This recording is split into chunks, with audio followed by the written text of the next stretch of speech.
think who the third speaker is. I had the privilege of introducing him last year as the legally elected leader of the Labour Party and the next Prime Minister. How close was that? So today I'm just going to introduce him as the next Prime Minister, Jeremy Corbyn.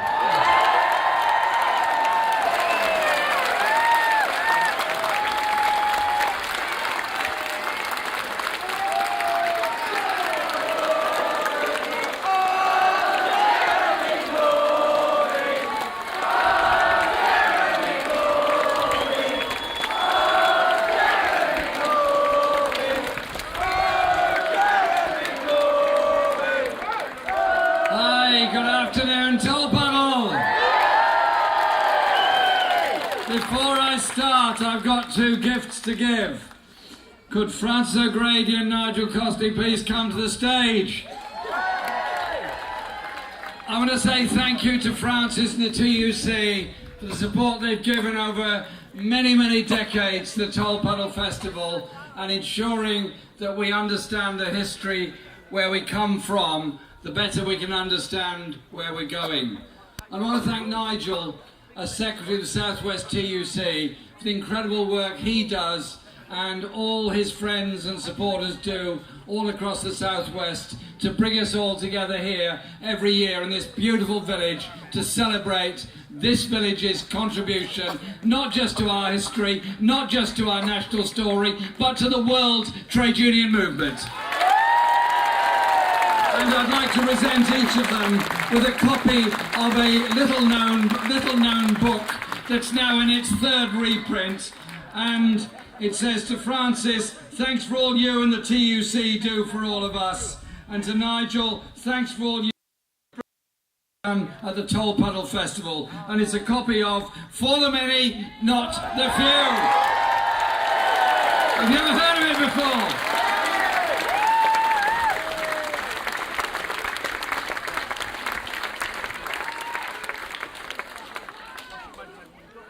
Thank you. I didn't quite hear that, never mind. Thank you. Thank you. Can I also ask you to put your hands together to thank Emma and Katie, who are the two signers that have been working here for all our speeches this afternoon, and for the work they do in their union of British Sign Language interpreters, because if we are to be an effective, inclusive movement, we must be inclusive of all at all times. So I thank South West TUC for ensuring this happens and for them for being here today. All those that have come have brought their banners, brought their history and brought an understanding of the history of our movement here to Tolpuddle this weekend. And it's become the most incredible weekend of music, discussion, debate, festivities, and essentially it happens because people come together in strength to achieve support for those who are denied power in so many parts of the world. Denied trade union rights, denied human rights, denied so many things. Internationally, as well as nationally, as well as locally, we must be equally intensive and equally strong. And I thank all those groups that have come here this weekend and helped us to better understand the rest of the world. Yes, we celebrate our rights, of course, and we celebrate what those 6 very brave farm labourers did all those years ago. They were faced with a horrible situation. Greedy, powerful landlords that not only owned the land, but were busy changing the land through industrialisation of agriculture at the same time as the Industrial Revolution was creating such mayhem in major cities all over Britain. Common land was being enclosed and many farm workers denied any right of individual survival. And they stood up against that. They stood up, they took an oath together, and they were arrested, and they were then taken to the Dorchester Assizes and sentenced to transportation. Their families suffered, the community suffered, and this was the powerful hitting back and saying, you might be affected by these massive changes that are happening in our society, but just remember this, we are in charge. Well, that's what they thought they were. And so they thought the whole thing was done and dusted when those 6 people were transported to Australia. But they weren't. They weren't, because it lit a spark, it lit a flame that spread across the whole country, and trade unionism grew as a result of the oppression of those 6 farm labourers. Those 6 farm labourers suffered that the rest of us might have rights to form a trade union, that workers would have rights against an employer, that workers would have rights in a society. We pay the most massive tribute to them for what they suffered at that time. But we also thank all of those that stood up in support of them at a time when there was no access to newspapers. Television and radio were more than 100 years or 150 years away, and the internet, nobody had ever thought of the possibility of such a thing. They mounted those campaigns by public speaking tours around the country in support of the Dorchester labourers. And that led in turn to the growth of trade unions and to the growth of Chartism and the growth of so many other demands, and led eventually to much greater democracy, which led to the development of trade unions even further and the foundation of the Labour Party as a result of that. Our history, so much of it, started here in this small and very beautiful part of Dorset. We pay tribute to them. We thank those that have organised this festival this weekend. And we say to our children and our teachers and our future, never forget where we've come from, because if we do, we'll never know where we're going.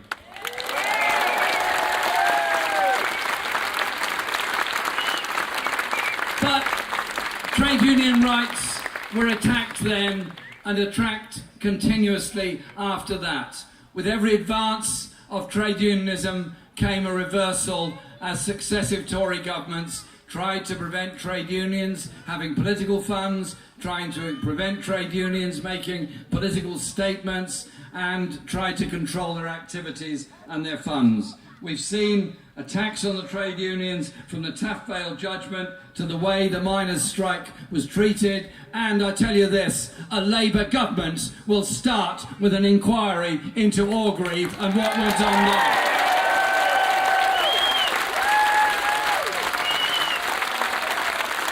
And, of course, the most recent Trade Union Act that has been passed in this country. The newspapers, owned by powerful people, and powerful people in our society, always try to condemn trade unions, always believe that every problem belongs to a trade union. So, for example, Southern Rail run an appalling service, get paid a great deal of money for running an appalling service, get paid even more money when the service becomes even more appalling, and apparently not one part of this problem is anything whatsoever to do with the relationship between government and Southern Rail. Apparently it's all the responsibility of those that work on the railways and try to keep our railways running and safe. Well, I've got news for Southern Rail. We think you should be in public ownership. And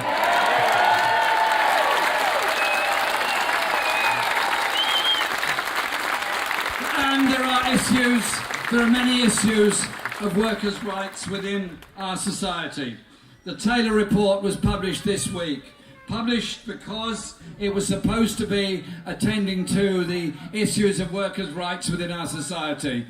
It hasn't done anything of the kind. It hasn't done that. It's a huge missed opportunity because workers' rights are under threat.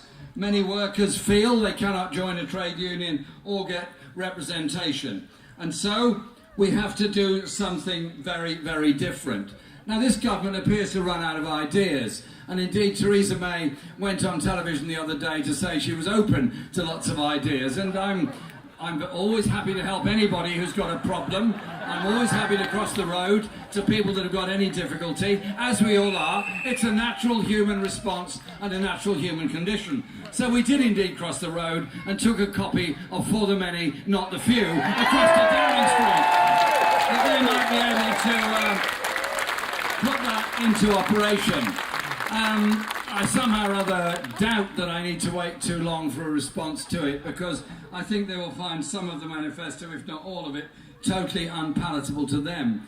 Because we start from the principle that people in work, people who want to be in work, people who are formally in work, have rights in society, have rights of representation from day one. And so an act the next Labour government will introduce will be the repeal of the Trade Union Act and replace it with positive rights at work and positive rights for trade unions to operate, and the repeal of the Trade Union and Lobbying Act, which is designed to silence civil society organisations during an election campaign.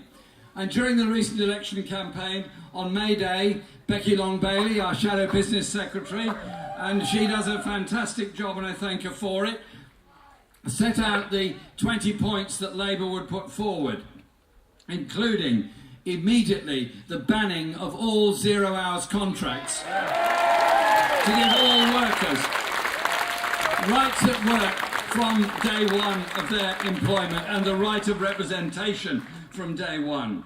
That we would introduce a real living wage recommended by the TUC of £10 an hour for all workers all across the country. 6 million people in this country earn less than the living wage. Around 1 million are on 0 hours contracts. Half of all families with anyone with disabilities in that family are living in poverty. We live in a grotesquely unequal society. We live in a time when wages in real terms are often falling and public sector wages are held back by the public sector pay cap. And so we gave the Conservatives and the DUP a golden opportunity to mend their ways. The first vote that we called for in the new Parliament after the general election was a vote to end the public sector pay freeze and a pay cap. And what did they do? The DUP and the Tories, flushed with £1 billion put into Northern Ireland. I don't begrudge money going to Northern Ireland, but if there's money available for investment in Northern Ireland, then the rest of the country should get the same as well. But they got together and voted down our proposal, so they wish to continue that public sector pay cap.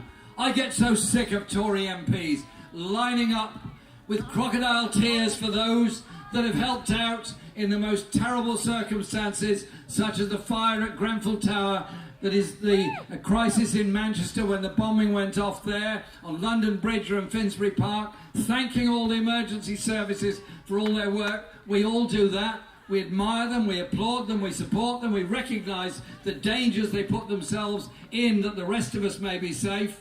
But the difference is, we also believe they should be paid properly for doing the work that they do. And if Philip Hammond on the Mar programme this morning was incapable of admitting that public sector workers were badly paid, he was then confronted with the pay slip that John McDonnell had given him of a cleaner. And he said, well, no, she's not paid very much. No, she isn't paid very much because he has imposed a public sector pay cap to make sure she's not paid very much. Woo! So we have to confront the Tories with all this, and this is about developing trade unionism and rights in our society. Because rights that we have always come from below. I talked about Tolpuddle Martyrs. I talked about the suffragettes. I talk also about those that fought for LGBT rights, those that fought for women's rights, those that stood up against discrimination, not just in this country, but around the world, and the importance of our human rights legislation. And I give this commitment: a Labour government will be totally in support of and adhere to the European Convention on Human Rights, the European Court of Human Rights, and of course the UN Declaration on the Universal Declaration of Human Rights.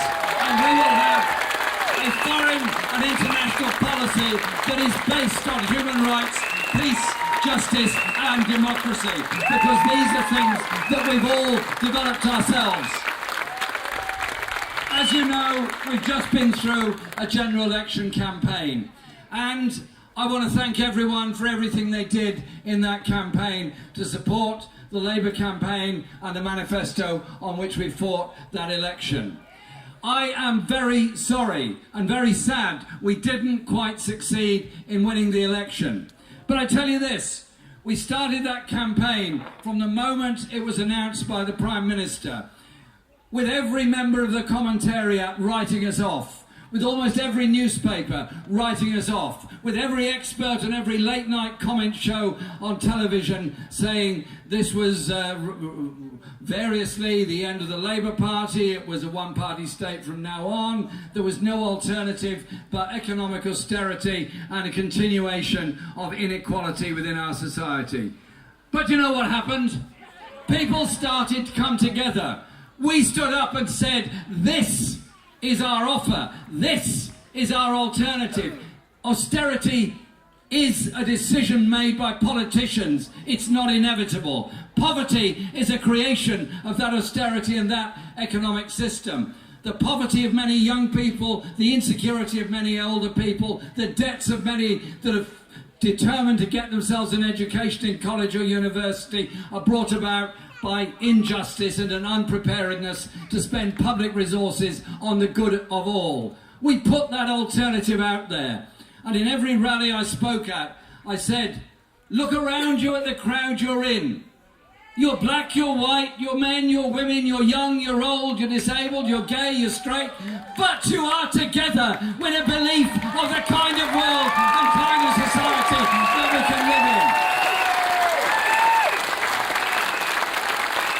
And I also said to people, don't just knock on doors. Talk to people all the time. Change the debate. Change the discussion. Use the social media. Change the debate and discussion into one that is about what is possible, not the impossibilists of the right in politics and the right in world economic thinking. They stood for an election on the basis that somebody was going to be strong and stable and somebody else was offering a coalition of chaos. Well, I feel perfectly strong and extremely stable, and I'm very happy with my personal demeanour. And the Labour vote went up by 3 million, which is the biggest increase in support for Labour at any time since 1945.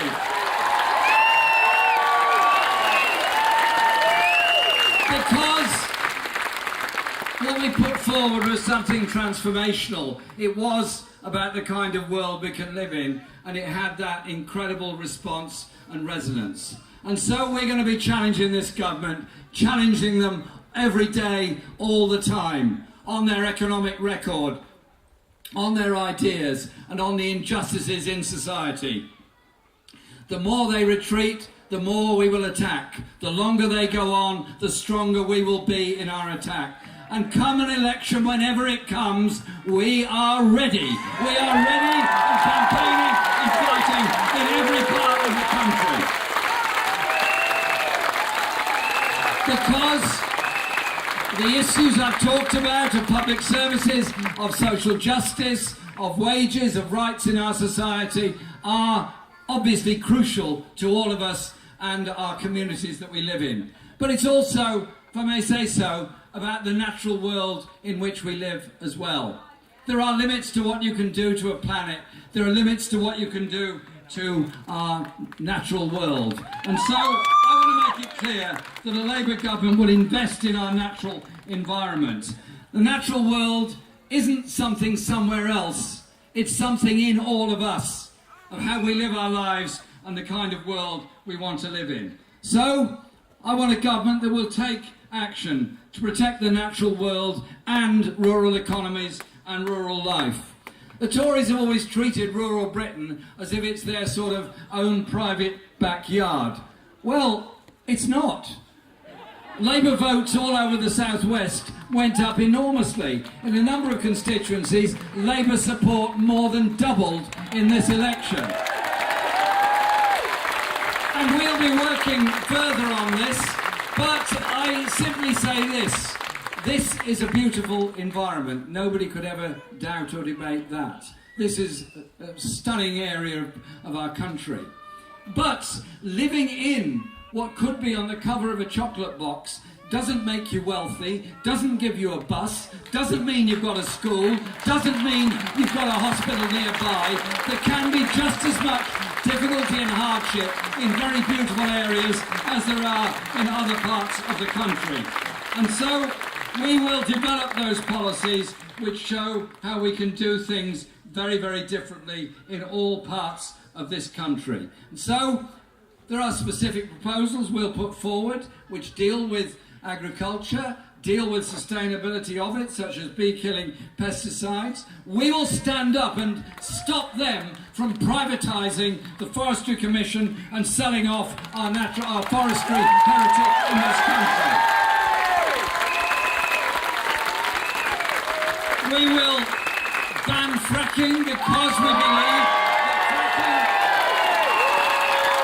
is damaging to the environment, is very expensive and creates a permanent damage or very long-term damage to underground aquifers and water courses. We have to be respectful of the environment, so I want to lead a Labour government that not only doesn't do fracking, but also promotes sustainable energy production and promotion of a better environment, such as the planting of at least 1 million trees of diverse species, so we have a stronger sense of biodiversity all over the country. And we'll play our part in the rest of the world as well, because a Labour government would not be afraid to pick up the phone to Donald Trump and say on Paris climate change talks, Donald Trump, you are wrong. Yay!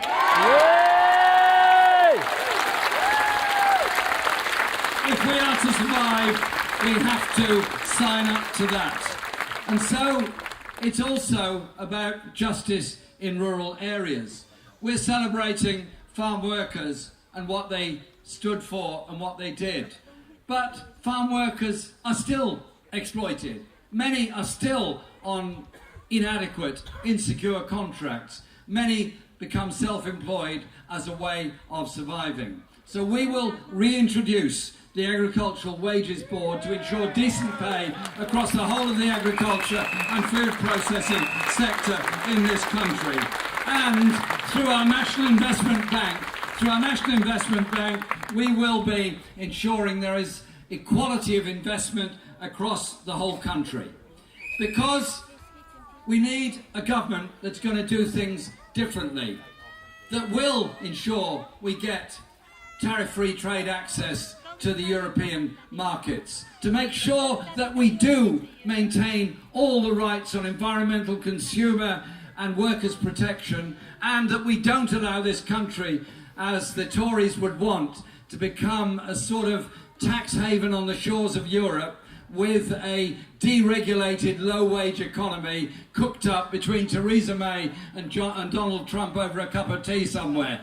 We will instead stand up for the rights of everybody within our society and stand for an investment economy that works to improve the living standards of all, not further attack the living standards of those that have already seen their wages hit and cut over the past 7 years of austerity.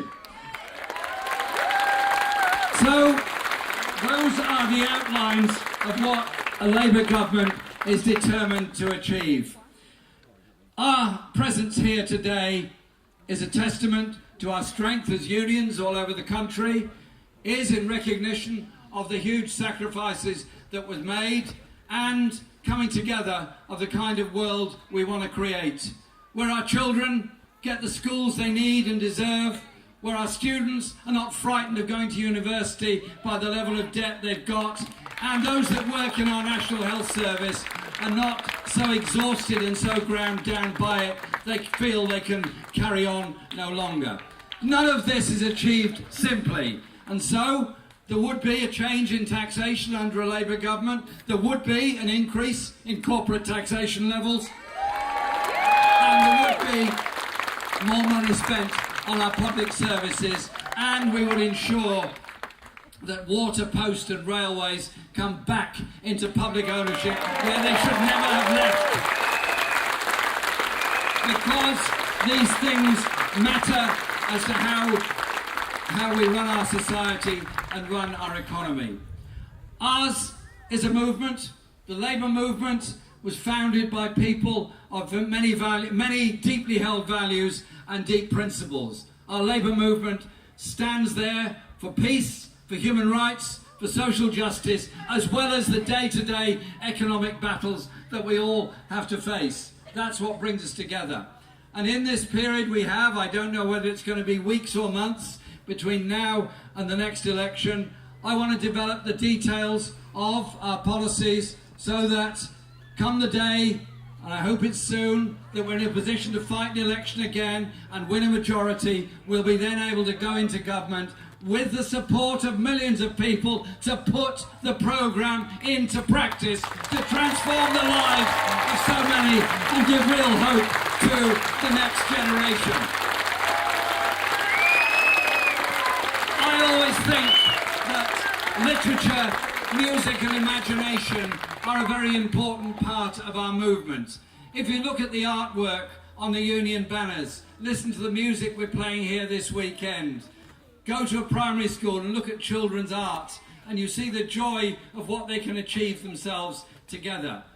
I think a society works better when the imagination and creativity of everybody is unashamedly unleashed and unlocked. And so I'm determined that we will introduce a pupil arts premium so that every child can learn a musical instrument whilst in school. And from that they will learn so much more and learn so much more about themselves.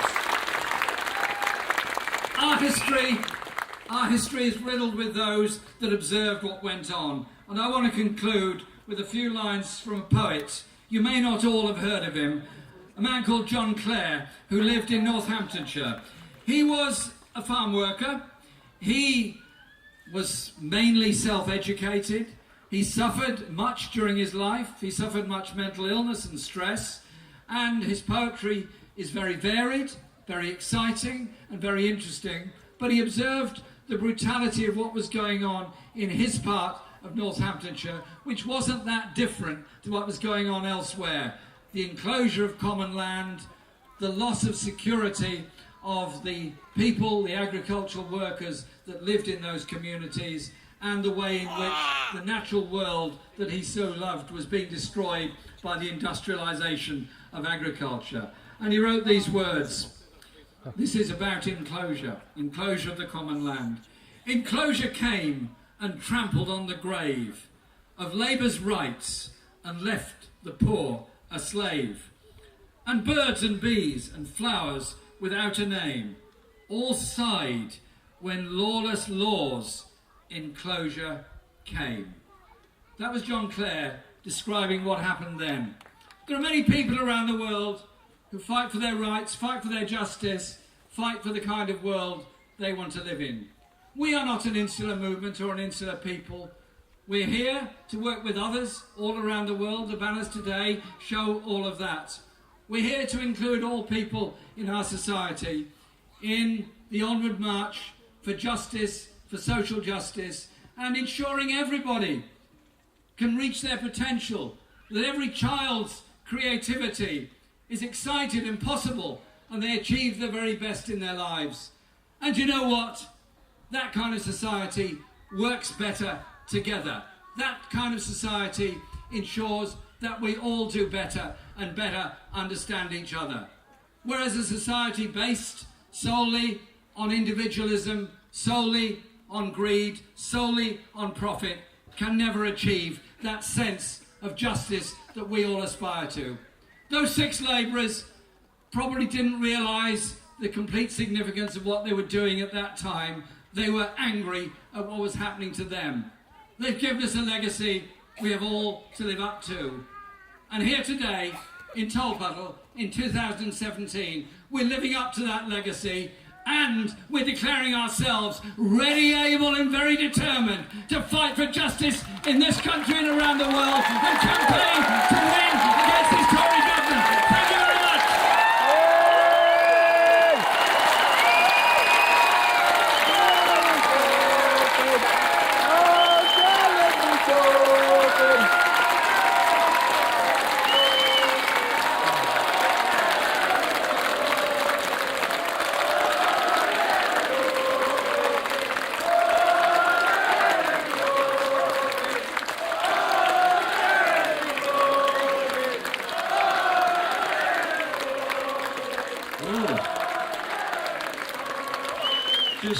Just a couple of observations that Jeremy made.